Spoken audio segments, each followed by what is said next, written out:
Evo danas smo u Vranju kako bi pomogli ovoj opštini u realizaciji veoma važnog i značajnog projekta. Radi se o izgradnji fekalne kanalizacije u funkciji opremanja investicionih lokacija u slobodnoj zoni Vranje, koje mi kao ministarstvo sufinansiramo sa 8,8 miliona dinara iliti u vrednosti 80% ukupne vrednosti projekta. Dakle, ovo što radimo ima za cilj omogućivanje zaokruživanja infrastrukturnog zaokruživanja investicionih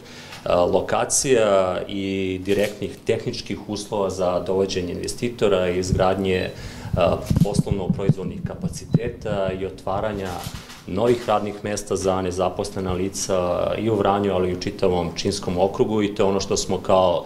Ministarstvo za ravnomerni regionalni razvoj najavili ranije, da ćemo ulagati u poslovne zone, u industrijske zone, kako bi obezbedili preduslove za dovođenje investitora. Znamo da su investicije jedan od ključnih faktora razvoja i okruga i regiona, ali i čitave države. Osim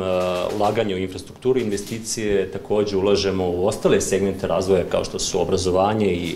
pametna specijalizacija, koja se pokazala jedan od ključnih faktora regionalnog rasta i razvoja u Evropi, naročito u zemljama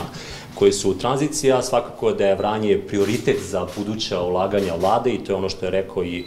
predsednik države, kako bi konačno podigli ovde plate, ali i celokupan životni standard u ovom delu Srbije.